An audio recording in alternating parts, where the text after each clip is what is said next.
Hello, everybody. Welcome back to Run and Code, humor in South Texas law enforcement. I'm your host, T-Bone. Along with me and got my back as always, J-Man. J-Man, how you doing? Doing good. All right, Nice. so I'd like to hear. Yeah. I know it's been a couple weeks, but I had to go out of town for training, and so I was doing lots of math. I'm still a little brain scrambled. My brain still feels like it's swollen to a beach ball. For those of you that don't know, I'm a crash investigator, and I had to go to advanced crash investigations, which is so much math. So much math. I passed. I guess I'm not the idiot I thought I was, but let me tell you, I was during the final, I was getting nervous. Oh, you passed. I was like, oh, I thought I failed. Are you up there with Will Hunting? Yeah, I don't think I have that level. My formula is only about that long. His are like that long. For those that are listening that don't know anything about crash investigations, it's not just as simple as look at it and go, it's your fault. We got to measure skid marks and drag factor and slope and crush and momentum and to figure out speeds and whose fault ultimately, and that requires math. Yep. So it's a lot of it. And then next month I'm going to reconstruction school, which is the big granddaddy of crash investigation. So it's just one of those, so much math, but it's got to be done. You don't have to like it. You just have to do it. And what's funny is the guy that teaches these schools, he became a crash investigator in '82. Mm-hmm. So he was like 40 years doing it. And I asked him, I said, do you like math? He goes, I hate math.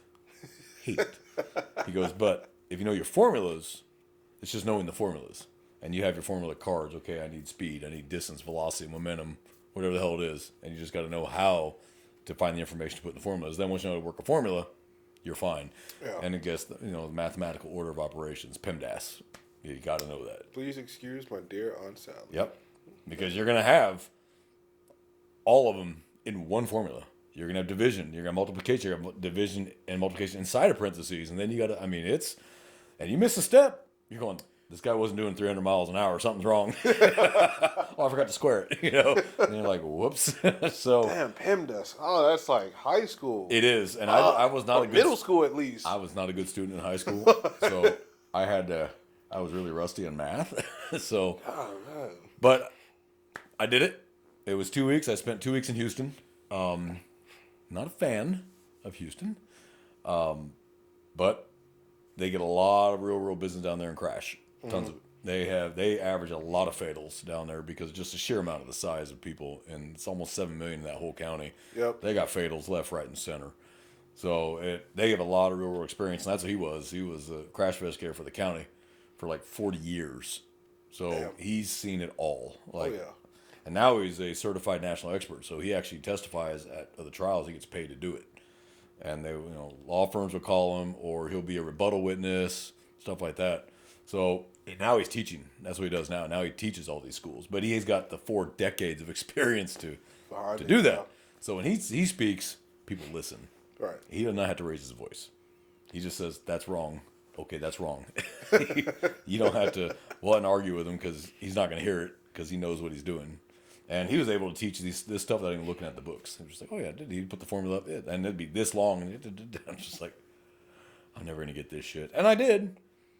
I got it. But if you asked me to do it right now, I'd be like, which formula was that? So, T-Bone's a dumbass when it comes to math. But it's just a matter of knowing the formulas. So, that's where I've been. So, listeners, that's why we've been gone for the last couple of weeks. I was out of town. I'm going out of town again next month. So, I know we haven't been consistent. I'm sorry. Real life still gets in the way. Like I told you several times, we're not doing this for a living. We're doing this for fun. We have our own jobs and lives. This is when we get a chance to do it. So, if you stuck by us, thank you. We appreciate that. We're going to try to get more consistent. We're still trying to figure out how we're going to do lives. Don't know yet how we're going to do that. Getting guests. Don't know yet how we're going to do that. Because if we want guests that aren't local, we got to figure out how to get them here. And so there's a lot to it. We might start a Patreon so that people can kind of help us out if they love this that much. We're not begging for money. But if there's things you want to see, it costs money. Neither one of us are rich. So I'm not expecting to get rich off this. Maybe famous or infamous if we say the wrong thing, or I say the wrong thing. Maybe infamous. But so we appreciate you standing by us. Lots gone on the last couple weeks. What happened in Kerrville?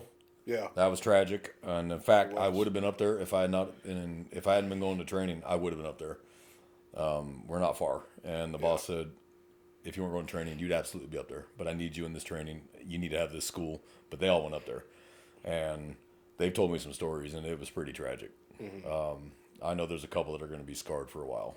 And I told them, you need to talk. Just let me know. Because they had to see dead children. You know, that's unfortunately comes with the job. Yeah. But they saw a lot more than you normally see in a year. Yeah. In one time. Yeah. So they were telling me stories about officers, deputies, and troopers breaking down, which can't blame them.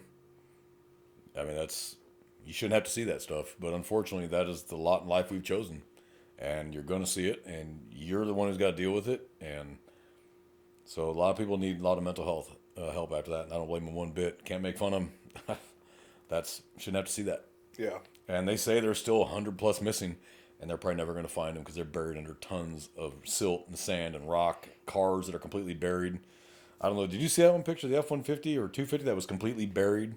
I didn't see that. I didn't see that photo. No. The fire chief was in it, I think, or I don't know if his body was in it or he got washed out of it, but it was a fire chief's vehicle or a firefighter. I may be getting the details wrong, but it was a government vehicle. But it was buried. It was on its side like this, with the driver's door or the passenger door up, and it was completely buried. They managed to uncover the top. That's just how much water and sand and dirt. That's horrible. And I know there's going to be a lot more coming out about that because warnings weren't given.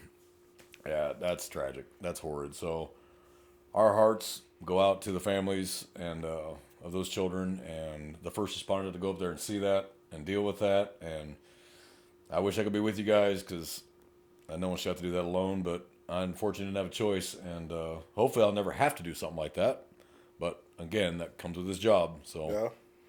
I've only got 3 years left, brother, and I'm praying I can make it to 3 without seeing another goddamn dead child. But don't see that happening. That just comes with what we do for a living. Yeah. So we've done mental health before. Now, the only thing I want to say on mental health is you've got to talk to somebody. You talk to somebody. You do not bury this stuff. Your cup will overflow, and you will snap, and it will come out in the worst ways. Mm-hmm. Yeah. Traumatic stress does not ever come out in good, positive ways. It comes out in horrible, horrid ways. So you need to talk to somebody. Reach out. Talk to somebody. Cops have been on this job longer than 10 minutes. Should know that that's healthy. It doesn't make you weak. It doesn't make you a bad cop. Like the old days, you never ever wanted to go to mental health and let your bosses find out about it, or other deputies or officers, because they're like, oh, you're a pussy and you can't handle it. Mm-hmm. The thinking has gotten better on that when they realize that you can only see this stuff for so long before it does build up on you. Everybody has something that hits their funny bone. Yeah, but I think for every cop universally, children will always hit your funny bone. And I don't mean funny as in humorous. I don't. On this one, it just hits you and it cuts to that armor. As cops, we build that armor around our emotions and around our heart because the stuff we got to see, we got to stand there and be the professional while other people are losing their shit. But certain things will cut right through that and just gut you all over again. And I think for those guys up in the hill country, I don't think anyone's going to walk away from that unscathed after the shit they had to see. And they're still recovering bodies. And there's bodies, like I said, they think there's 100 more that they still haven't found. And they may never. They're buried. Yeah. They may not come up till the next flood comes through and unearths that. I mean, it's sad, it's tragic, and I think there's going to be some, I heard on the news that there's going to be some federal investigations as to why warnings weren't given, why people weren't warned. I think also too that the flood, the water level rose so fast. I wouldn't say it rose 45 minutes, 30 something feet. That it's like even if there was enough warnings given, there would have been like sufficient enough time for like people to like. It was middle of the night too. Yeah, prep the exit It wasn't strategies. like broad daylight. It was middle of the night. Most people were asleep. Yeah, These campers, these little girls, they're all asleep. they're all asleep. Yeah, How are they going to get warned? yeah, You know, and they didn't have time. And that's going to be a lot of it is how much time did you have? How much time did you know? right. But people don't realize how destructive and fast water moves. Water is incredibly destructive, and it moves incredibly fast. Mm-hmm. And when you've been in the drought we've been in, the ground's not soaking it up, so it's acting like a plastic funnel because it's not soaking it in. So it's just rushing right down to full speed, like a concrete trough. Mm-hmm. There was no stopping that.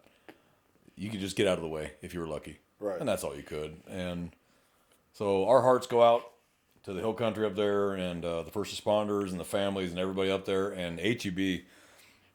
I love HEB. Yeah. Did you see they sent that Yeah. convoy like Oh, right yeah. away? Convoy I was right like, away. who needs FEMA? We got HEB. Uh-huh. And they were on the way. 18-wheelers, generators, tools, food, you name it, they were on the way.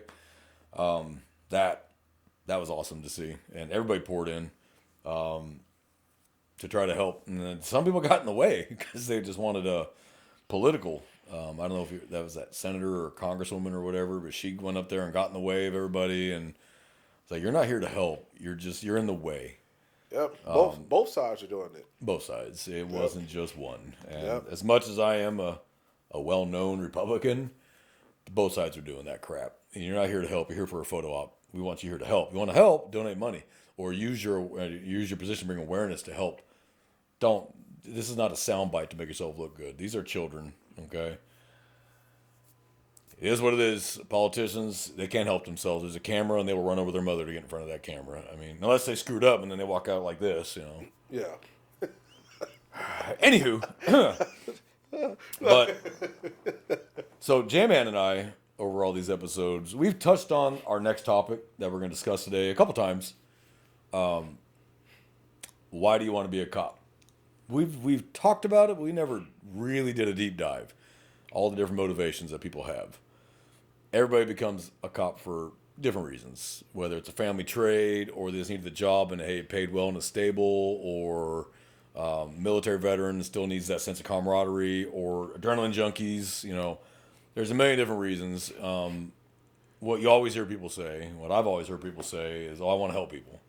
I mean, it's a really common answer. I think it's a safe answer, and It's the safest answer. And like old boards. So but there are people in uniform who actually do want to help people. It really is. They are. Cops actually care more than people think we do. Yeah. We put off that we don't give a shit, but we kind of have to protect ourselves. But we Yeah. actually care very deeply. And I've done it. I've seen other officers in the parking lot in their cars after shift sobbing Yeah. because of some of the crap they had to see. I pulled a dead 2-year-old out of a pool, did CPR, nothing I could do. And I have to maintain my professionalism and listen to mom scream that you just can't unhear. And I'd like to say that I handled that really well. I did on scene, but I remember sobbing on the way home. It just got to me because I had kids, and I had kids that age at that time. They were young kids, and it really got to me. That could have been my kid.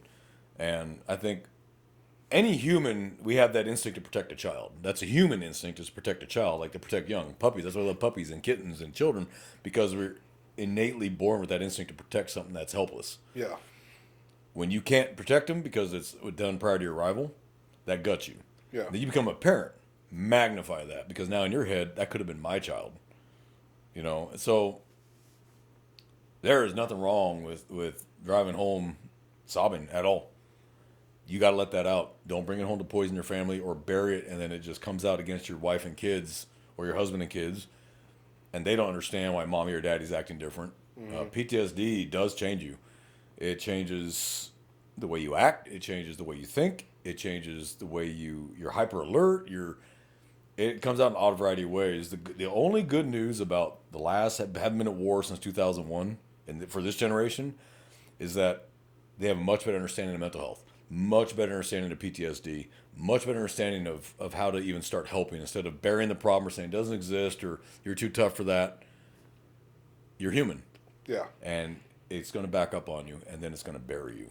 Mm-hmm. So I don't want to beat that horse because we've talked about mental health before, but understand when you say I want to be a cop, this is what you're going to do. There is no position in law enforcement that is safe from seeing that. Yeah. You may think, well, I'm going to be crime scene unit. You're going to see it every damn time. Yeah. Because you has to go and document it. Yep. So you have to stand there in the blood and the guts and the brains and the gun smoke and get that scene, and you have to do your job, because if you fail to do your job as crime scene, could affect the case. Yeah. So there is no position that's safe in law enforcement. I won't see stuff like that. Yeah, you will. And it might be sheer accident because you're heading out from that nice cushy office job to go to lunch, and it happens right in front of you. Yep. And you can't go like this. You got to deal with it. Mm-hmm. So bear that in mind. You decide, I want to be a police officer. That's what you're into. it backs up on you. You lose if you had any faith in humanity before you became a cop, you're gonna lose it. You're just gonna lose it. It's that simple, and it's not that people are dumber than before. It's just now you're seeing it, and you're seeing it on a constant, consistent basis. And so your last call was the dead 2-year-old, cleared the scene. Now you go to the next call, and it's some neighbor that just wants to complain that their neighbor had a garbage can 2 inches over their property line. Yeah. And you want to explode and go, are you fucking stupid? Is this really? You want to flip out on them. But how do they know what your last call was? They don't. Yeah. And you can't sit there and tell them. They don't even know that. That's not something you want to tell them. Right. So you just got to suck it up and just sit there and listen to this Karen and get pissed off because, like, you have no idea. That's nothing. That's a nothing issue. Yeah. You can do that yourself. You want to call us because you're bored, have access to a phone. That's what you're going to deal with in this job. And that's your 8-hour shift, 10-hour shift, 12-hour shift. Everybody's, 8s, 10s, or 12s. It differs. You got to deal with it day in and day out and day in and day out. And there is no going home. After that, stuff calls. You got to get out there and you got to work. So you go from the dead child to the complaint or the neighbor, and you go from there to a minor fender bender where they barely touched, but someone's throwing a fit. I was like, you have no problems. That's definitely over $1,000 worth of damage. Can't even see the paint chip. Where? Have you seen Hamburger Hill? I want to see it. No, I haven't. I haven't seen Hamburger Hill. Great movie. It was a true story. But the sergeant, the platoon sergeant, was like, you got the drip. Your girlfriend's cheating on you, this and that. He goes, you have no problems. That's kind of what you want to tell people. You have no problems. You're alive and bitching about your bumper. You have no problems. Mm-hmm. Can't say that to them because to them, that's a big deal. To you, it's like, okay, the crashes I work, there's bodies and brain matter scattered across the highway. There's a dead child. There's a dead innocent person because the drunk asshole hit him. They have problems. You have no problems. So you want to say that because you're human and you're like, no, fuck you, man. That's not a problem. Yeah. That's nothing. Like, grow the fuck up and just deal with it. And I'll tell you right now, we don't deal with the self-reliant, self-sufficient people as cops, by and large. We deal with the people that can't handle the real world. Mm-hmm. That, oh my God, my life is ending because here's a great one. My ex texted me from Montana, I want a police report. So he lives in Montana. Yeah. Okay. Did you block his number? Well, no, I shouldn't have to do that. And what would you like me to do? You know? Have to do that. So, yeah. So, you're going to see this stuff. But I think it's important, honestly, to know your motivations. Why do you want to do this job? Yeah. It's kind of like people join the military. Some join for education benefits. Some join because I'll get to kill somebody. Some join because I want to go to war. I'm a warrior. And I can respect that. You're a warrior, and warriors want to go to war. It's great for the economy. Other people, I need something to do. Other people, judge said, I'm going to give you 2 choices. Join the military or, so law enforcement, you won't get that option. No. Yeah. But everything else you might. So there are some agencies that do reimburse you for education. Yeah. Some agencies you go to, you're going to be in the fight every day. You're going to be in the hood, adrenaline through the roof all day long. You at LAPD, Rampart, South Central, your heart rate's going to be 160 all day long. Yeah. Maybe you go to a smaller municipality where it's not quite that. You got to make your own fun. Like Beverly Hills. You know what? There's actually a lot of shit that happens in Beverly Hills, and I'll tell you why. I was actually listening to the Anti-Hero podcast. Love you guys. They had a Beverly Hills PD officer on, and he said actually a lot of shit goes on in Beverly Hills because the shitheads go through Beverly Hills. And that's how they get into the car chases and the pursuits and the shootings is because the shitheads going through Beverly Hills to get south of Rodeo and Wilshire and all that shit. Okay. And he goes, that's where we get our shit. Now, yeah, the people that live there, he said, oh, pain in the asses. Actors, actresses, politicians, pain in the asses. They think the cops are their own personal butlers. I can see that. I absolutely can see that. But he told a lot. It kind of opened my eyes about Beverly Hills PD. I'm like, damn, I guess Castaic. How about that? Castaic. Oh, the area? Yeah, the area. There you go. Yeah. I mean, it's not far from a horrible area. Yeah. You got the jungle, which is, I can't remember, Nickerson, is it The Nickerson Jungles Gardens is or Baldwin, Jordan Courts or whatever. Jordan Downs. But right above it, and like a mile back, is multi-million dollar mansions. And then right down the bottom of the hill is Jordan Courts and Nickerson Gardens, which cops are required to be a 2 police car response to any call in Talking about LA or Compton? LA. So that would be, you're thinking about BPS. Baldwin Hills or Baldwin Village. Something like Jungles, that. Black Pea Stones. Oh, Yeah. I didn't know they had $10 million houses behind it. Multi-million dollar house shit. right up the damn hill. So, but we have that here. Yes, we We do. have that here. You go through one little municipality that's all rich as shit, and then you go 10 feet over, and it's the hood. And it's like there's this dividing line. Like, you're not welcome over here. You stay over there. Your bullets stay over there, too. You know? So, but they get a lot of action because the car's coming through that town to cut through to get onto the highway. Yep. Oh, that's stolen, and the chase is on. Yep. So, yeah, I couldn't work for those little small municipalities because all the people that say I know the chief of police actually do know the chief of police. They do. And will call and make your life miserable because They you gave will. him a ticket. They will. Or you insulted him, or you said something sarcastic. You just stopped them and gave them a warning. Or, yeah, you just stopped him. Well, I was busy and on my way. Well, how the fuck would I know that? You know, you should have ran my plate. I don't give a shit who you are. I pulled over a very famous actor. I talked about him. One of my favorite actors ever. But after the interaction I had with him, I was like, fuck this dude. I don't watch his movies now. And he's one of my favorite actors. And I'm like, fuck this guy. Just because his attitude. And I'd heard that rumor that he was like that. And I was like, maybe that's just Hollywood bullshit. No, that's how he is. But then you hear the stories about Keanu Reeves. Like, super nicest guy ever. Like, an actual, genuinely nice human being. Mm-hmm. That makes me a bigger fan. Yeah.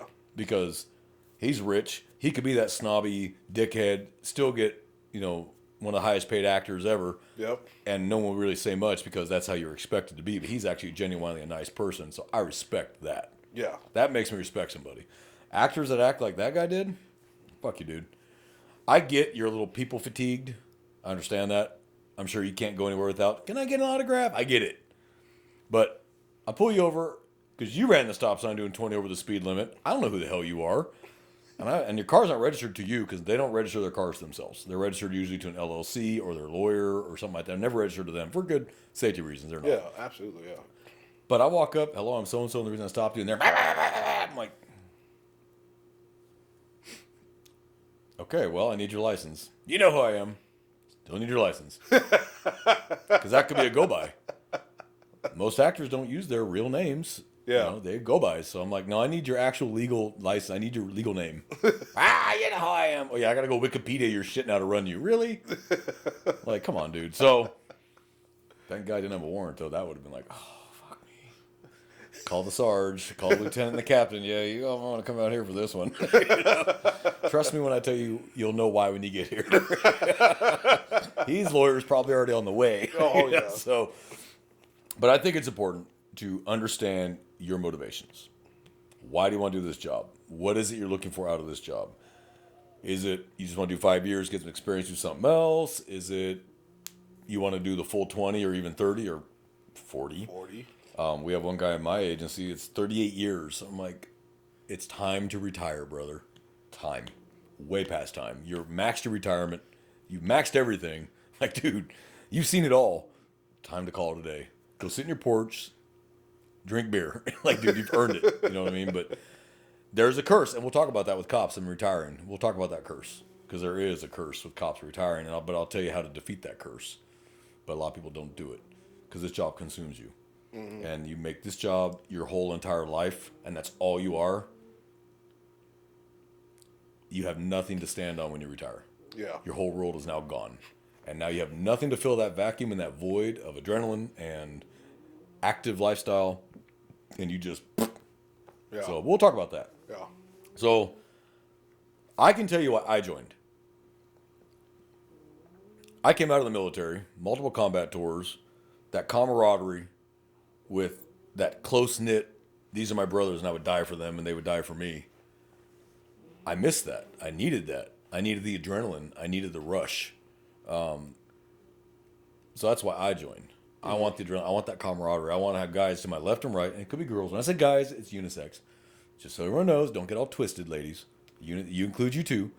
But I wanted those guys to my left and right that I could trust, that would have my back, would be there for me, and then I had that tight knit you come into work. Because you know how cops talk to each other. If we don't talk up. shit to you, we don't Yeah, like you. yeah. If we don't, hey, you bald-headed fuck, how you doing? That means I like you. If I'm like, hey, what's up? If You it's keep like walking, too like clean and PC, something's wrong. yeah, they don't like you. Or they don't trust you. Yeah. But if I walk, you bald-headed bastard, we love you.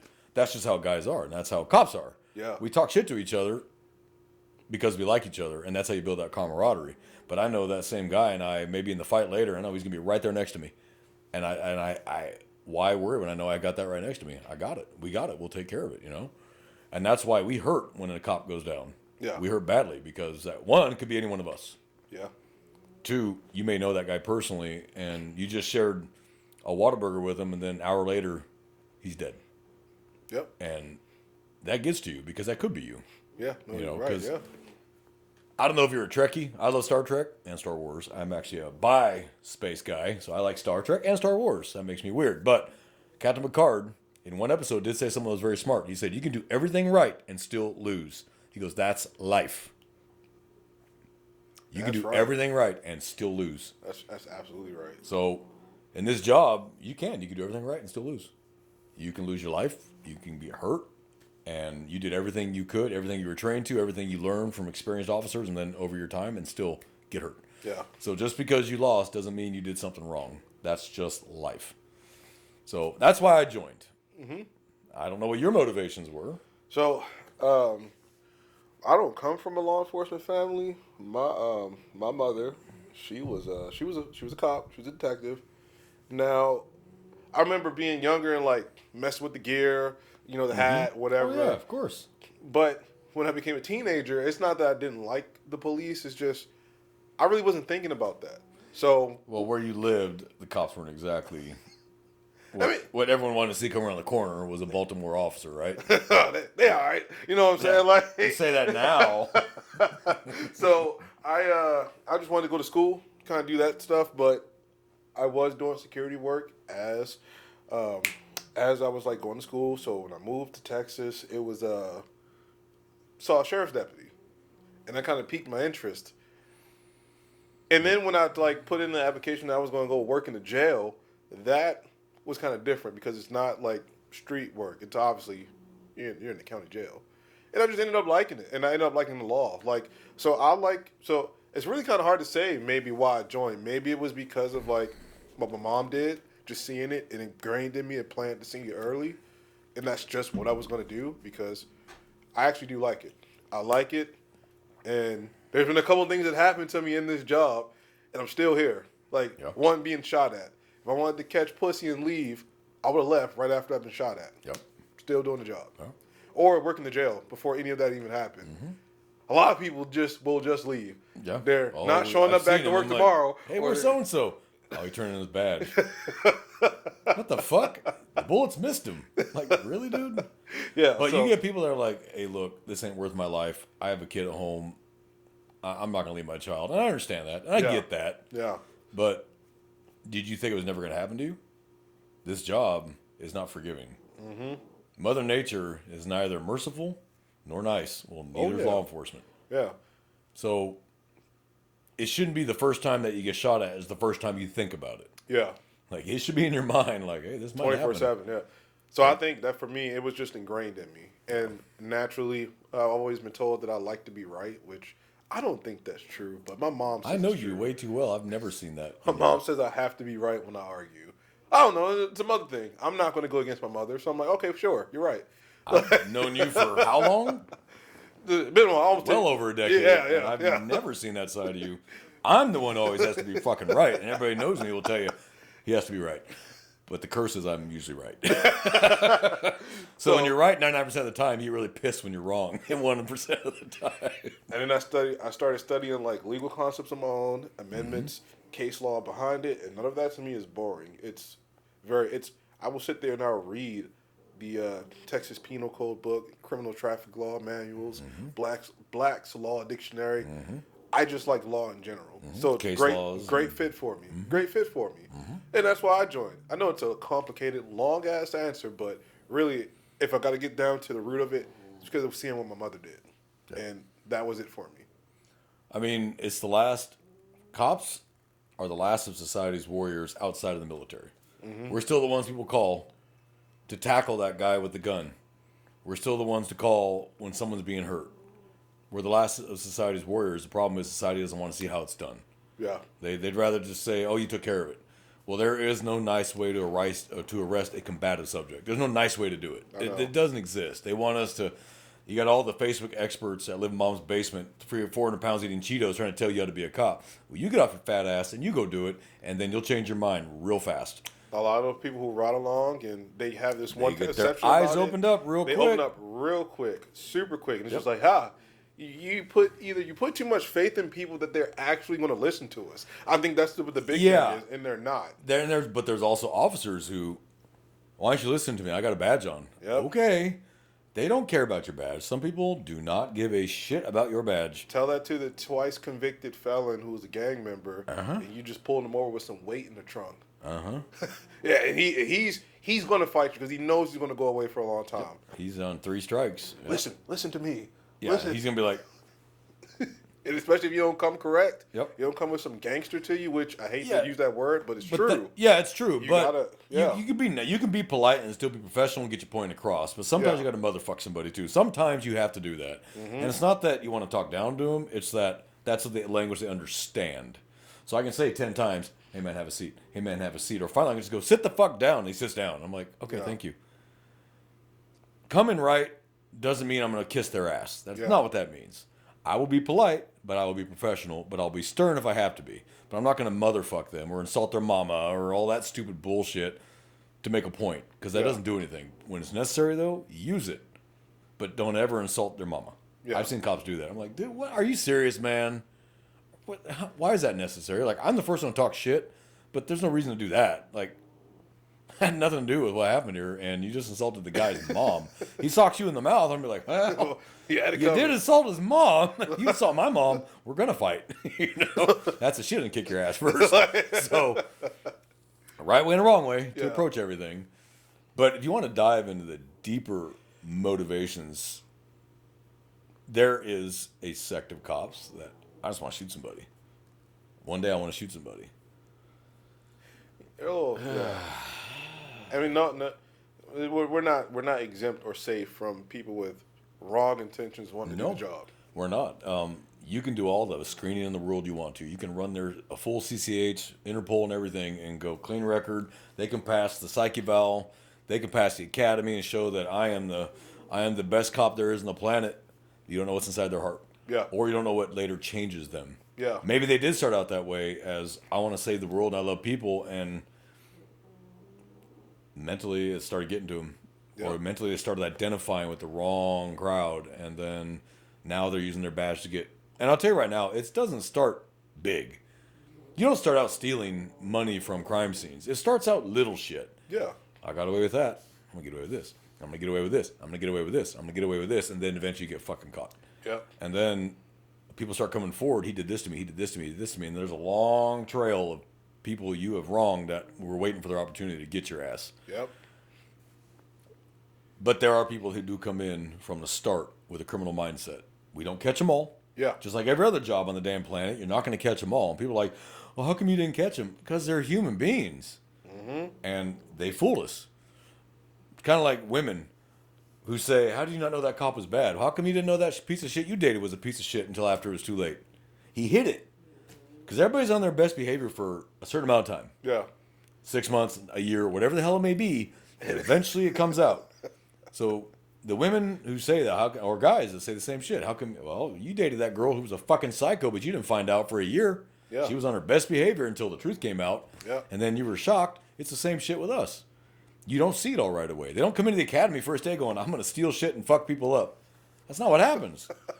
But trying to explain this to civilians who don't have a clue how law enforcement works or how we screen, at the end of the day, you can screen all you want. Yeah. People are going to slip through. Yep. It's kind of like CIA. Alder Games, Robert Hansen, they had top secret clearances. They were spies for Russia. Yeah. They were screened as you can be and still fell prey to that. Mm-hmm. Their motivation was money. Yeah, that's what their money. You know how they caught Alder Games was he started driving a brand new Jaguar.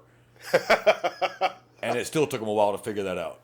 Like this guy at the time was making like $11 an hour and he's driving a brand new high-end Jaguar to work with everyone else driving piece of shit cars falling apart, and they still didn't catch it right away. Spy car. Yeah. Like, I mean, cow traps. but his was money. Yeah. So everyone has their motivations. For some people, it's money. Some people, it's hubris, ego. Yes, power. Yeah. Power trip. Yeah. Some people, it's I was bullied, and there is some truth to that. When people go, you were bullied in high school, now that's why you're a cop. For some people, that may actually be right. Yeah. And this is my chance to make all them people pay. But that's not the by and large for law enforcement. By and large, the cops I've worked with, and I've worked with thousands by this point, are genuinely good people, good officers. Maybe a little rough around the edges, maybe not as polite as they should be. I'm one of them. I'm not as polite as I should be sometimes. But I never doubted their intentions were that they were pure. They were.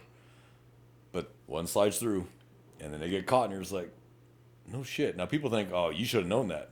It's not like they brag about it. They're not coming in a roll call going, hey, man, I stole $1,000 out of that car yesterday that I searched. They're not coming in bragging about that shit. So everybody's like, you guys should have known. How would we know? It's not like he's telling me. But that's a motivation right there. Like, as far as like when you're talking about why is it that you want to do this? Because the easiest, like, I think the easiest, complaint or negative that I've gotten from the job is that we all just protect each other's like criminal actions. Like we're all a big gang that just goes up there and we terrorize the public. That may have been true, in the 70s in L.A., in the 80s in L.A., and in the 80s up to 2017 in Baltimore or Chicago. But these days, in the present era we're in, that's really not so much. I'll tell you right now, I'm not giving you my badge. I'm not sharing the jail cell next to you. Mm-hmm. I have a life to pay for. I have my integrity, and I'm not going to give it up for you because you want to go be a piece of shit. Yeah. I will straight up narc your ass out in a fucking heartbeat because it will not be me joining you in that next jail cell. Nope, not happening. And most cops know that most cops are honest and have integrity. So they're not going to go brag about it. They're generally not going to do it right in front of you. Mm-hmm. They're going to be sneaky about it. Now, it's getting a little harder to be sneaky with GPSs and cameras. And this is getting a little harder to be sneaky, but officers will find a way. Criminals, period. That's criminal. It's criminal. It's a criminal. It's a criminal. He's going to find a way like criminals do. Yeah. You're never going to stop it in any job. You got priests, crap the priests have done. Those are supposed to be the men of God. Yep, but they're criminals. They're criminals. Cops, lawyers, judges, because they're human beings. Mm-hmm. Human beings are going to be compromised by three things: money, drugs and alcohol, same or opposite sex if you're into that. One of those three is going to compromise you. I'm not going to say 100%, but that's what compromises most officers is one of those three things. I'm not talking about the officer that lost his temper and used excessive force. That's not, I thought about that all day and I can't wait to do it. That was you snapped, this guy punched you in the mouth and, oh, motherfucker, and the fight's on, and he finally gives up and you're still pounding away on him. That is not the same thing. It's not good. Not condoning it. Not blessing it, so don't get all your panties twisted. But the three things that get most people, period. Cops, criminals, priests, doesn't matter. Money, sex, drugs, and alcohol. It's one of those three. Yep. And that's why polygraphs heavily dive into those three things, because those are the three things that are going to get your ass. Yep. That's why if you have really bad credit and a shit ton of debt, they may not take you in law enforcement, because you're going to be on scenes of money. You're going to search cars with money in it, or jewelry, shit you can steal and sell because you need money so bad. And that's why they concentrate on those things. Like those deputy constables that were stealing on camera. It just doesn't get any stupider than that. Everybody's camera's rolling. Everybody's. And it made no sense. But you gotta think about how long they were doing that with the camera on. They were just careless that day. And never got caught. Right. They didn't even think about it. They didn't even think about it. It's just so natural to them. Yep. To start putting stuff in their outer carrier and then walking outside with it. What are you doing? Yeah. Yeah. Thieves. Those are criminals. And they need to be fired. Period. End of story. They need to be fired and charged. End of story. Because you forgo your protection of the blue line when you do that shit. You're no longer part of the blue line. This whole, you guys hold a thin blue line. No. There's a difference between an officer being genuinely wronged because they did nothing wrong and they're being politically railroaded, and an officer committing criminal acts. That's two separate damn things. If you're committing criminal acts, you're not going to have too many officers going, we got your back. Nah, dude, you were doing that and you fucking knew better. Now, the one who's being railroaded for politics, that's totally different. We Yep. got your back all day. Yeah. So that's two separate things. But the public wants to think, oh, we're just going to protect each other. No, we're not. But getting back to motivations. So here's the various reasons I've heard when I was an instructor at the academy, and then when I had trainees as an FTO, because I always ask my trainees, why do you want to be a cop? I want to know who I'm riding with. I want to know what your motivations are. I want to know what I can expect from you. I want to help people. Not saying that's not true, but don't give me the answer that you think I want to hear. Tell me the truth. Okay? I've heard I want to help people. I've heard where else can you kick someone's ass, and where else can you get in fights and kick someone's ass and do that aside from boxing or UFC. I'm like, okay. That tells me about their motivation and mindset is, though, so now I have to keep a close eye on them. Like, are you purposely winding this asshole up so he'll take a swing at you and then you have the carte blanche to whip his ass? Yeah. Now, so do some people need their ass whipped? Yeah. There are people who do need their ass whipped, but it will come. You don't have to push it. It will come. Yeah, it will come. You don't have to. That's you don't true. Have to do shit. That's it will true. come. It may not happen when you wanted to. It'll be the day you weren't expecting it, and that's when you get your ass whipped. It's like, oh shit. But by and large, it will come. You don't got to push it. Trust me, it's coming. You got. I want to help people. I want to whip someone's ass.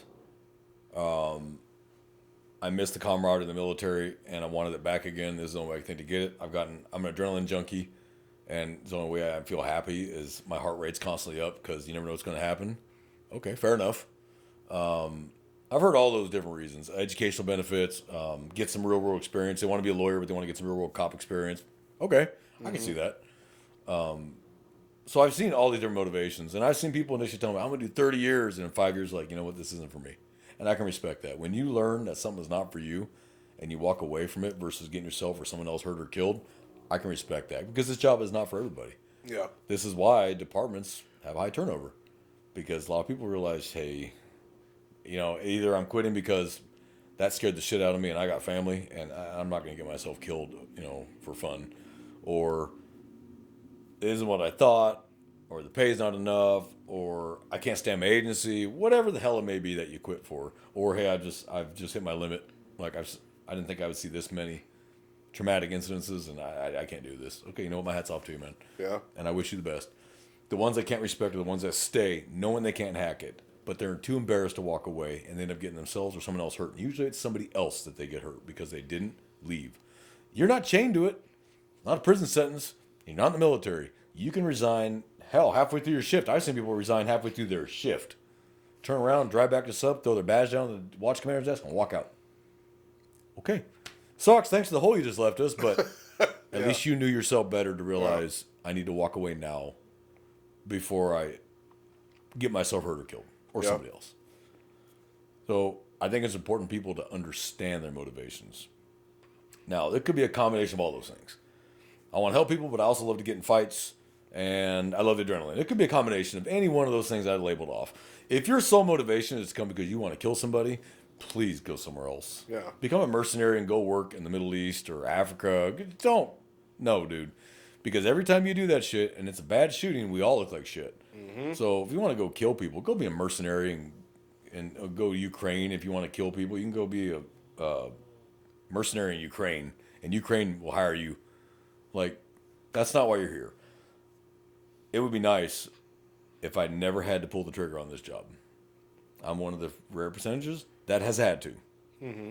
It's not fun. It's not easy. It's not a good time. It's not like the movies where you shoot somebody and you just give your sergeant the finger and walk off the scene, get in your car, and drive off to the next. No, not how that shit works. You're going to be down on the desk for a long while they investigate you. And they got to tear your life apart, too, for the last 24 hours prior to the shooting. It ain't like the movies, kiddies. Nothing like the movies. The most accurate was End of Watch. Oh, yeah. Remember the movie in the beginning they had the shooting? Yeah. And then they were cleared, and hey, welcome back. Taylor and Zavala are back. It's a homicide. It was clear and justifiable, but it's still a homicide. Mm-hmm. They weren't right back at work the next day. They were out. That was pretty damn accurate. You're out. Some departments it may be 2 weeks. Some departments it might be a year. Yep. But you're going to be out. And you're going to be scrutinized and heavily scrutinized. Everything you did is going to be Monday morning quarterbacked by people that were never even there. And they're going to quarterback how you did what you did, why you did what you did, why'd you do this, why'd you do that, why'd you say that, why'd you do this, why'd you stand there, what? And you're sitting there getting pissed off going, Jesus Christ, you watched the video, right? But it doesn't matter you had a video. They want a statement from you. Mm-hmm. What did you see? What did you hear? What did you know? Most importantly, what did you know? Because as everyone should know, all the cops should know, from Graham versus Connor, Garner versus Tennessee, you can only be held liable for the information you knew at the time. Mm-hmm. You cannot be held liable for information that was found out afterwards. So, give you an example. I'll just give a real world example. And it happened, and I want to say it was in Iowa. I want to say it was in Iowa, maybe Ohio. Maybe I'm getting it mixed up. The call came out. Well, let me give you the backstory. Off-duty officer. And this off-duty officer ended up getting shot by an on-duty officer. Off-duty officer, someone said that guy over there is robbing somebody. He ran over there, ended up having to shoot the guy. The guy pulled a gun on him or something. He ended up shooting him, but he didn't have his badge hanging out of his neck. Nothing identified him as a cop. When the cops got there, they pulled in right as he shot him, and he wasn't hearing them because his blood adrenaline was up. They're shouting orders. He started to turn with that gun. They shot him. The information they had from witnesses was that a guy with a gun was chasing another guy with a gun. That's all they knew, and they described the off-duty officer because people are the worst eyewitnesses on the planet. Well, he turned with that gun. All they saw was that gun coming around. And they shot him. Now, he did live. But they could not be held liable for that. That's the information they had. You don't got time to go, hey, sir, are you trying to help? Right. Because when a gun's coming around, It's a threat. oh, Eyes immediately bullets focus on the travel a threat. lot faster Yeah. than words. Yeah. So you can only be held liable for the information you knew at the time. Period. Now, everything you knew at the time, combined with your actions, now that is what gets scrutinized. Now, some agencies have where they take you straight to the hospital, pull your blood and urine for your analysis. You better be sober and no drugs in your system.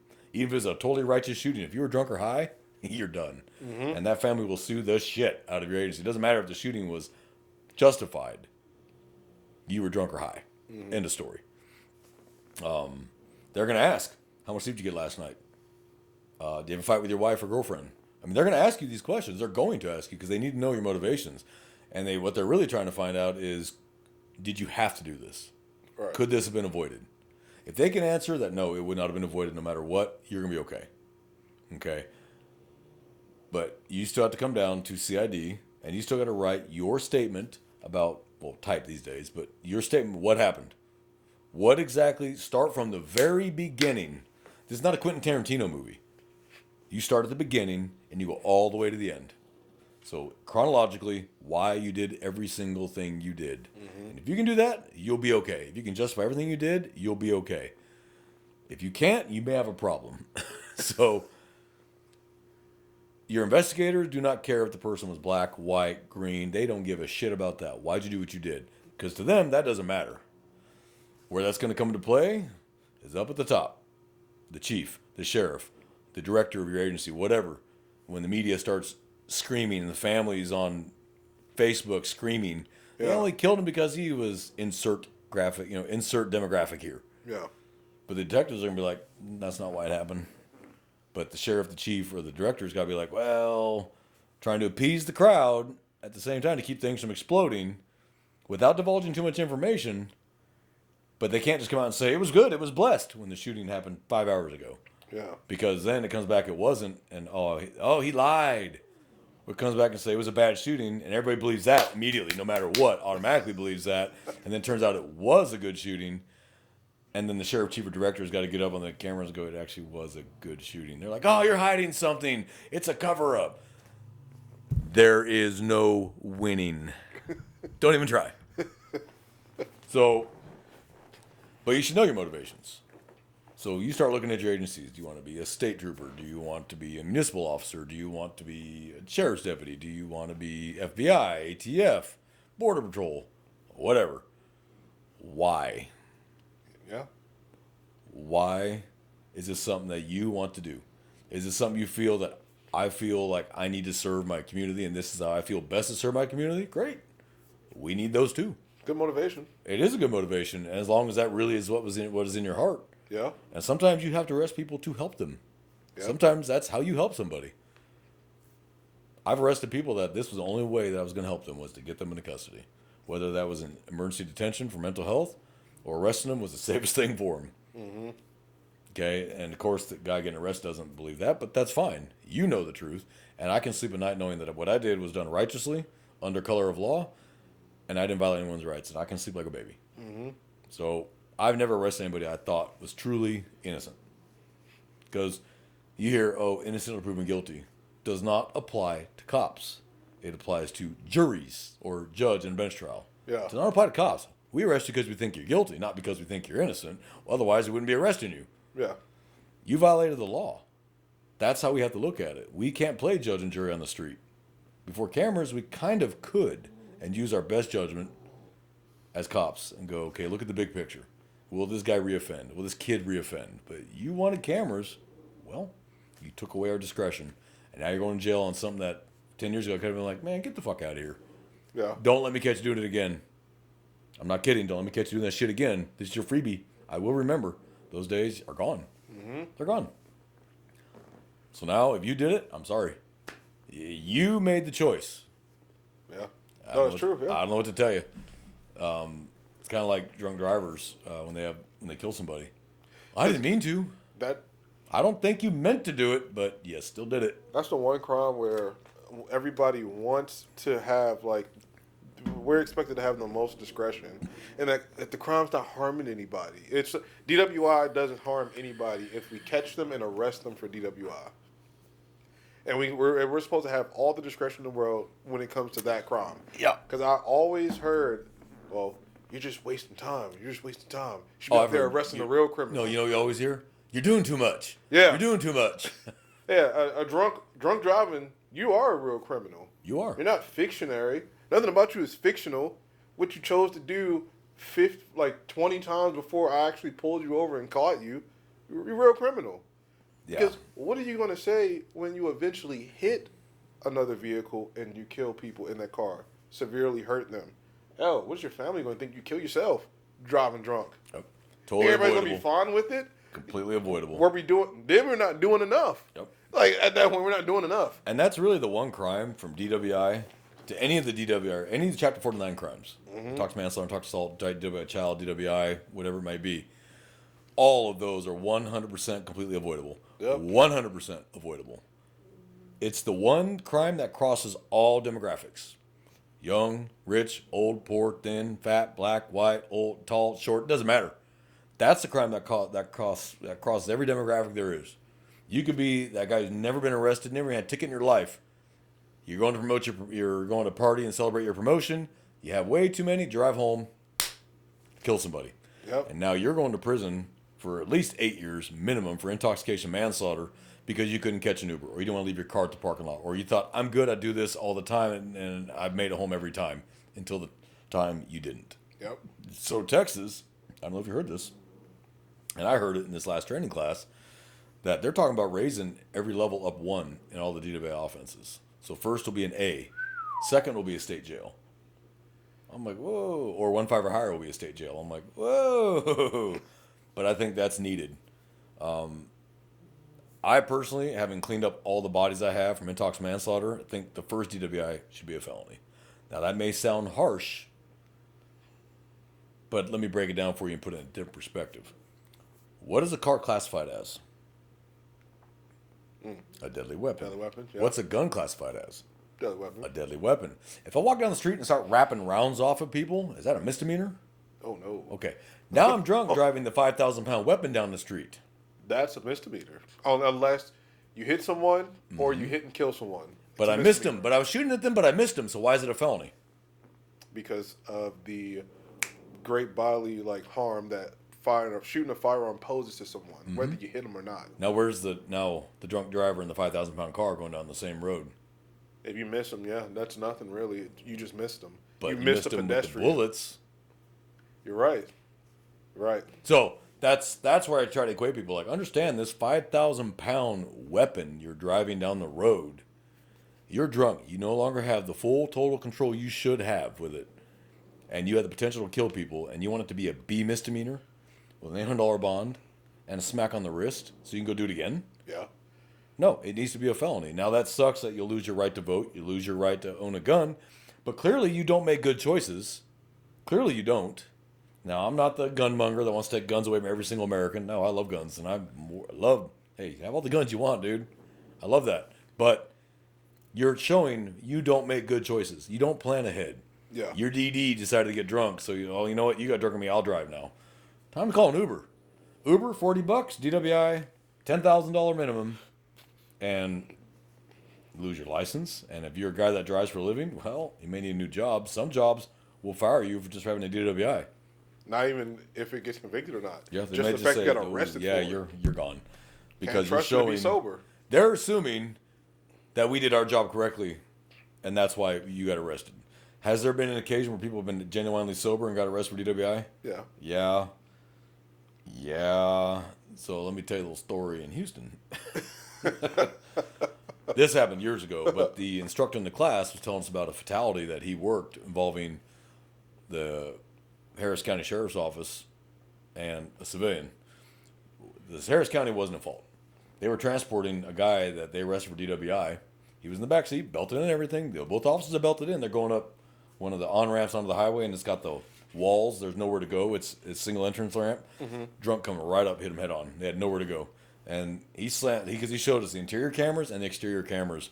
There was nowhere he could have gone because he came right over the hill. And there was boom, full speed. Fucked both the officers up royally. Killed the guy in the back seat. Because, well, people don't realize seatbelts the way they lock. They don't just lock and hold. They lock, release, and then lock again. Mm-hmm. That's to give you a little more movement, because they just lock and hold. All that kinetic energy is going right across your chest, right here. What's right here? Heart. Your heart. So they release, lock, and release again, and lock. The guy's in the back seat, and they showed us the video, and you can see at the impact, it releases, locks, and slams, and then he's It ruptured his entire aorta. He was stone cold sober. He wasn't drunk. He wasn't high. They arrested him for DWI, and he was stone cold sober. The guy that hit him was killed. Or no, he was injured, but he did get 2 counts. One count of intoxicated manslaughter and 2 counts of intoxicated assault on the officers. One officer crushed his legs because he was slamming on the brakes of both feet, and the impact broke both his legs and broke his hip. And then the passenger officer, the CAD came off and just crushed his face on the impact. It sucked because, the whole thing sucked, period. That's just shit night right there. But the guy in the backseat was stone cold sober. Zeros. It's like, and they didn't give him medical attention. The medical crews that showed up were too busy with the deputies and never went back and checked on him in the backseat. And he bled out on camera in the backseat. Internally. But he showed us his autopsy photos, and you can see where the seatbelt, well, he was right here. He was sitting on the right side. That massive bruise all the way down his chest. What I found out, police cars don't do the lock, release, lock. They lock and hold. Oh, okay. They're different. Well, the one in the backseat was supposed to lock. It went lock, release, lock. That snap on that impact. Just his upper aorta or whatever just completely severed. Damn. And he was in the back seat crying.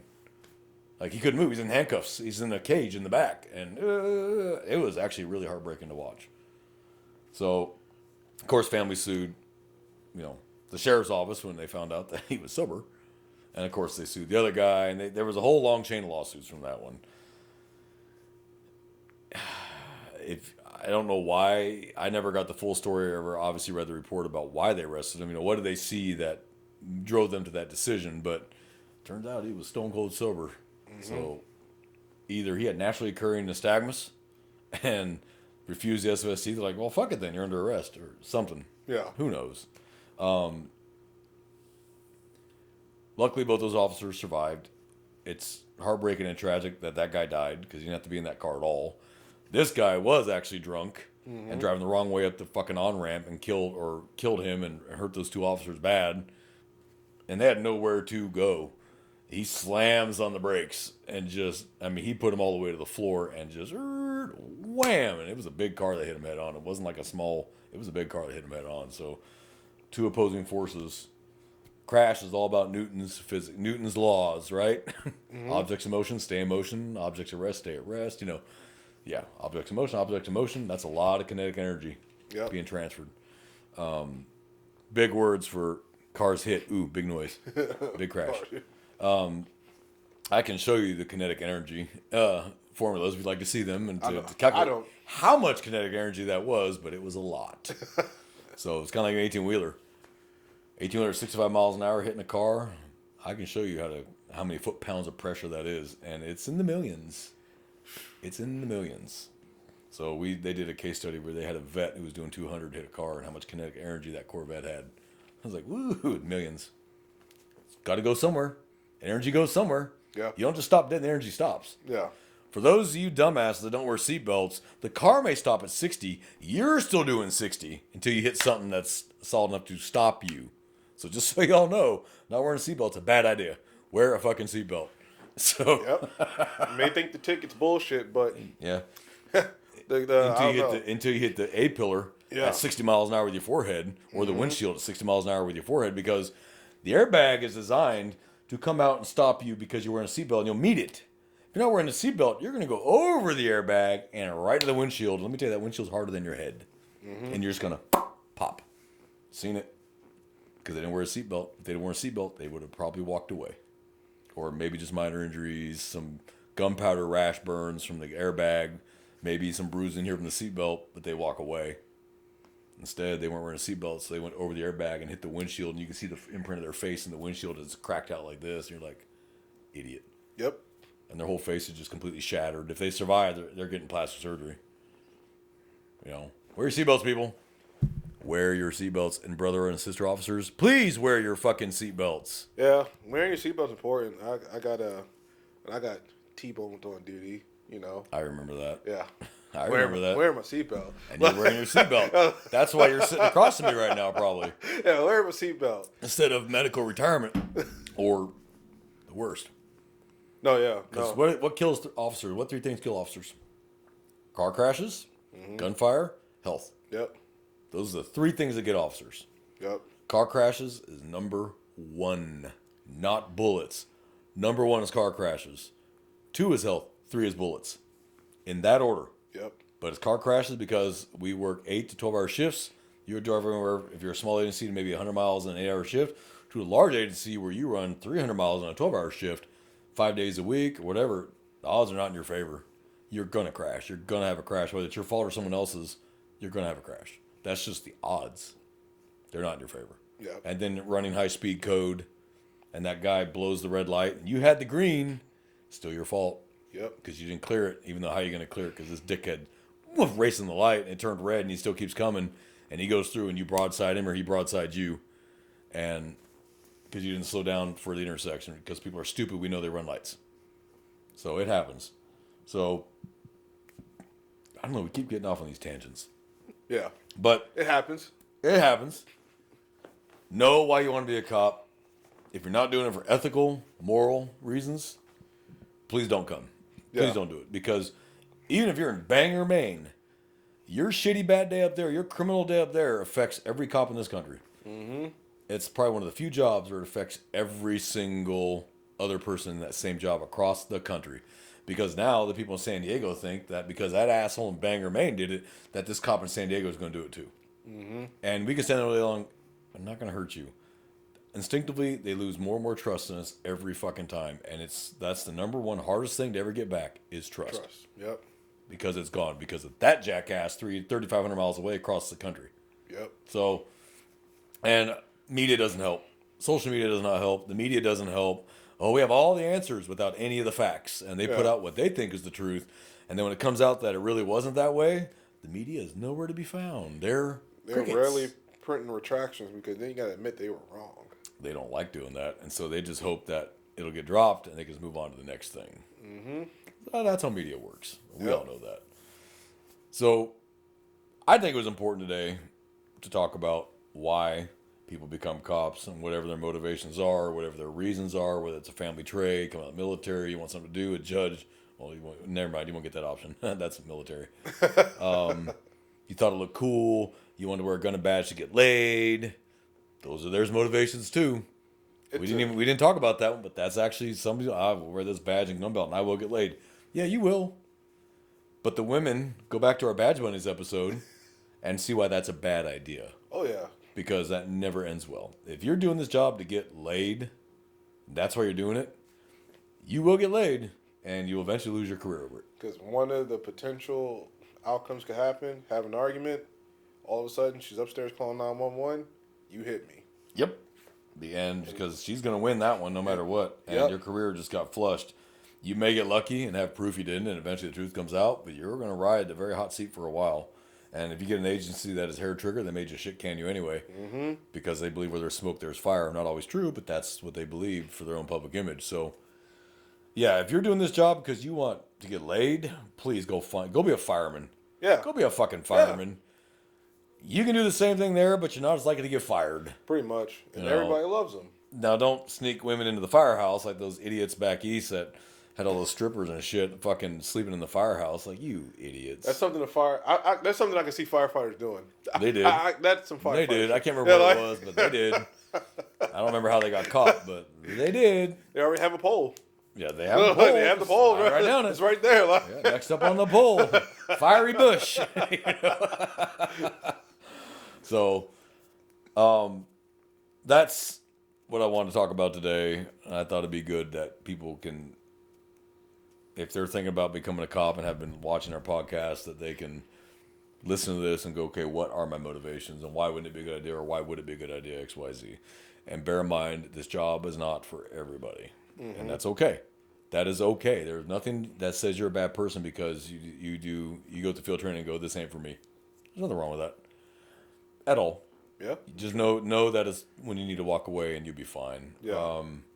But we need to do our ODMP and we need to do our case law. So we'll end with the ODMP. So hit me with the case law, J-Man. All right. It's your turn. So, While I sit here and smoke my vape. this case law, I never heard of it before because U.S. versus Carroll is one of the. It's like common when we talk about the automobile exception. Automobile for exceptions, U.S. Yeah, Carol. searching. What's this one? This one is United States versus Chadwick, and that covers closed containers, the automobile exception, and the Fourth Amendment. And it's pretty much in the warrantless search of a locked container when there's no exigency and it was secure in custody violating the Fourth Amendment. Now, I've came across locked containers before, like in a car, and this is like for inventory, and this is when I had probable cause to search because I had the odor of marijuana and I found marijuana, not in the closed case. Yeah, it's a warrantless search because you don't need it. Because you don't need it. Now, doing an inventory of a vehicle, and the case is already closed, it's locked, secured. If I don't have consent from the owner to open the case to see what's in there, I'm not going to touch it. It's already locked, already secured. I have no reason to. Me trying to use the reason that I need to see what's in there for an inventory, that's going to be a bad idea. And if I find drugs in there, more than to me, I'm going to consider that fruit of the poisonous tree. Because where's the exigency in it, number one. Number two, it's not a search, it's an inventory. It's different. I'm not calling it an inventory search. That's a term that I've heard before in law enforcement. It's not a search. It's not. It's an inventory. It's for valuables. To protect valuables of the vehicle because you're taking custody of their property. Yes. Now, if you find something in the course of the inventory, that inventory, that is different. Then it becomes a probable That is fair cause play. search. Yep. But if you're popping open a lockbox that's bolted to the floor and you get your crowbar out and break the lock on a lockbox this big, you may have a problem. Now, should you search the trunk? Yes. Yes. There could be a person in there. Yes. Yes. But lockboxes, yeah, you're going to have to get a warrant. So what he's talking about is if we say we tow the car and then decide, you know what, I want to break that lockbox open. I want to see what's in there. No. You need a warrant, consent, or probable cause. And that's it. And this is how this one began. DEA agents in San Diego received a tip that Chadwick and Leary were transporting narcotics in a locked footlocker. Agents observed them arriving at Boston's North Station by train and loading the footlocker into the trunk of a car. Agents arrested the men outside the car as they closed the trunk. No claim of exigency. Footlocker was under exclusive government control when searched. And then the impact that it had on case law. Locked containers in vehicles are distinct from the vehicle. A warrant is required once the container is secured and there's a heightened expectation of privacy, which that's something to think. That's something to think about. Like locked containers in the vehicle, it's a whole separate item. Yep. it's not a part of the car. Yep. So that's where the warrant would have to come for the container. And extended Chadwick to all the luggage. So it's just, in the PC2, probable cause 2 container allows warrantless search in vehicle. You still need a warrant after the container is secured, which that's, there's something to think about. Because if you have a locked container, but you got PC to search the whole car because you found marijuana in the car, you still need a warrant for the locked container. Yeah. Or consent. Or consent. Which sometimes you may get, and the worst thing you can hear is the word no. But if you never ask, it'll always be no. So ask. Yeah. Yeah, go ahead. Okay, cool, man. Open it. Okay, nothing. Close it. Cool. Whatever. And then just to continue a little bit more, you got California versus Acevedo, 1991, expanded the automobile exception to warrantless searches of containers in vehicles when probable cause exists for the container. Overruled Chadwick on containers inside vehicles, but Chadwick's warrant requirement applies once the container is removed and secured. Mm-hmm. So it's crazy. It's just crazy to think about. Like, it really is crazy to think about. It's just, because I imagine a scenario if a guy's like, before he pulls over, say he locks the container, he throws it out the window. Like, but he still claim, hey, that's my container. Like, hey, don't pick that up, that's mine. Well, if he threw it out and then does not claim it, well, that's abandoned property. Oh, yeah, that's abandoned property. That's abandoned property to me. But if he's trying to be, like, finagly with the law, like... Yeah, because he knows the case law. Like, I chucked out the window. Sorry. That's my container. Hey, man, you can't go in there. It's still my container. But I will tell you right now, if you found narcotics in the car, you'll have no problem getting a warrant to open that container. Yeah. None. You won't have a problem. Absolutely. So just, when in doubt, what did I always say? When in doubt, get a warrant. Literally, when in doubt, get a warrant. Like, seriously. It's not that hard. It really isn't. You just have to have a detective willing to write your warrant for you. Yeah. So, and this is why I like stuff like that, because while it may you may have a case law or one specific incident that sets precedent for case law, it always piggybacks off of previous ones, and then it creates precedent for when newer ones become applied and things get expanded. And things get expanded, so it's always good. The Supreme Court will build, or circuit courts or Supreme Courts will build off previous ones to add things or change things and whatever. That's why that's a good one. We're searching the car and found marijuana in the car, and we see a backpack. Backpack's free game, especially if the backpack's not locked. It's not a locked backpack. Nope. It's just one with the zips. Yep. Okay. Oh, here's the jars of the weed too. Oh, there we go. More weed. Yep. So, hey, there's a gun in the bottom. Oh, okay. It just perfect. Now, this is going to boil down to agency policy as well, but our policy is you will open the trunk and you will make sure there's no body in the trunk. And what that stems from is we had an incident where we towed a car that was abandoned, didn't check the trunk. Turns out that a woman in the trunk who had been sexually assaulted and left for dead in the trunk. No. And they found it at the tow yard when the tow yard called and said, "Get that motherfucker back over here." And she was alive, but she'd been in that trunk for like 3 days. So after that, our policy changed to you will open the trunk on any car you search and you tow. Okay, fair enough. But that's not a locked container that's big enough to hold a body. For welfare, you better make sure there's nobody in the trunk because this has happened before. Yep. But you open it, see nothing, slam it. And if it's in your it is what it is, you know? Yeah, the vehicle's in your custody, you have the key. Yeah. So that's a good one. I like that. Let's do our ODMP. Yeah. We've had 5 since our last episode. 3 were at one time. I don't know if you heard about that in the Los Angeles County Sheriff's Department today. No. I didn't hear about that today at all. No, it was yesterday. Oh, yesterday? I didn't hear about that at all. Yeah, I'll get to it. So we have from Dona Ana County Sheriff's Office, New Mexico, on Tuesday, July 8th, Deputy Sheriff Antonio Alaman was killed in an automobile crash. Yeah. On eastbound Interstate 10, close to the Avenida de Mesilla exit at approximately 5 p.m. Deputy Alaman's patrol vehicle collided with the back of a semi-truck while on duty. He was transported to Mountain View Regional Medical Center in Las Cruces, where he succumbed to his injuries. He had been with the SO for 4 years. He is survived by his wife and 2 children. Damn. All right. Next one is California Department of Corrections, July 17th. Parole agent Joshua Bird was shot and killed in the Division of Adult Operations, Parole Operations, in Oakland. Shocker. Oakland. Agent Bird was transported to Highland Hospital where he succumbed to his wounds. The shooter, a parolee who was released from prison a week and a half earlier, fled the scene, taking a bus and later stealing a car He was apprehended and will be charged with first-degree murder. Agent Bird was a U.S. Navy veteran and had served with California or CDC for 11 years. He's survived by his wife and 3 children. So in California, they're peace officers. Yeah. Parole officers are peace officers. And then the 3 that died in the same incident, I'm going to name their names and read the incident because they all died in the same incident. Detective William Osborne, Detective Victor Lemus, and Detective Joshua Kelly Eklund of Los Angeles County Sheriff's Department were killed, I believe it was a train accident with fire with explosives. Oh, All 3 were killed in an explosion at the Biscayas, I don't know how to pronounce that, Center Academy Training at 1060 Northeastern Street in Los Angeles around 7:30 a.m. But I will go back through. Detective Osborne served with L.A. Sheriff's Office for 33 years.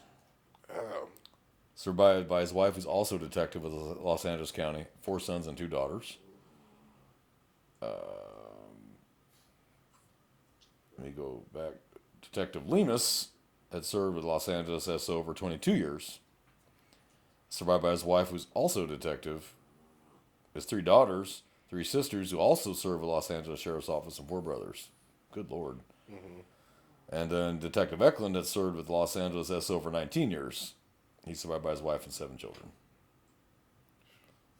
So those 3 died in the same incident with explosives at the EOD facility. Yeah. So it happens. EOD is a one mistake kind of job. So that's 5 since our last episode. No. 5. Overall numbers. Let me go back to that because I forgot to just look at overall numbers for this year already from January 1st. We lost 47. 424 to gunfire, 15 auto-related, 3 medical, 5 other. So I guess this year gunfire is higher than auto-related. Usually it's the other way around. Yeah. But we're only halfway through the year. Rest in peace, guys. Tell you, you never know what's going to get you in any job, but this one, you definitely never know what's going to get you. Yeah. I'm sure that parole officer didn't think he was going to get shot by a parolee in his office. Yeah. In Oakland. I mean, it's Oakland. Like, Jesus. You die by high-velocity lead poisoning in Oakland more than anything else in Oakland. Yeah. So, well, we didn't get any emails. We got one email, but I won't read that one. Nothing wrong with it. It just had nothing to do with something that crowd needed to know. So, but I did get your email, and I'll look at it. Didn't get any comments on our last show. What the hell? I thought we had a good one. I know I turned on the comments. Yeah, like I said, it could be just we're not Yeah, we're not being consistent enough. Yeah, so we're trying to work on that. If you want to send us an email, you want us to drop us a comment, it's runningcode at gmail or runningcode2023 at gmail.com. So that's RUNNINCODE 2023 at gmail.com. Don't put the G in there because it won't come through. We're running code, not running code. You can leave messages on the YouTube channel, either under the audio or the video. Keep them appropriate. If they're racist in any way or prejudiced in any way, we're just going to delete them. That's, but if you just want to call us out, hey, call us out. I don't care. If you think we got something wrong, tell us what you think we got wrong, and we'll go, okay, we got it wrong, or nope, we got it right, you got it wrong. Do your research. But we're not above going back and going, hey, we were wrong. Yeah. We're not media. We'll tell you if we screwed up. We have no problem with that. So we appreciate y'all for joining us again under another week. We're going to try to get more consistent. Brothers and sisters, be safe. Please watch your backs. Citizens, we hope you're getting more awareness of what this job really entails and what it really actually is versus what you've seen on TV, and maybe have a better appreciation for your officer if he's maybe mouthing off at you or has an attitude. Maybe his last call was something involving a child or a fatality, and try to give him a little bit of grace. Doesn't mean he should motherfuck you for fun. Okay, there are avenues for that to address if he does, but please try to have just give us a little bit of grace. We're human beings too. So another great episode, I think. I think that was a good one. More content to come. Again, we're still working on going lives. We're still working on getting guests. We're just trying to figure out the logistics of that. Not easy, and it ain't cheap.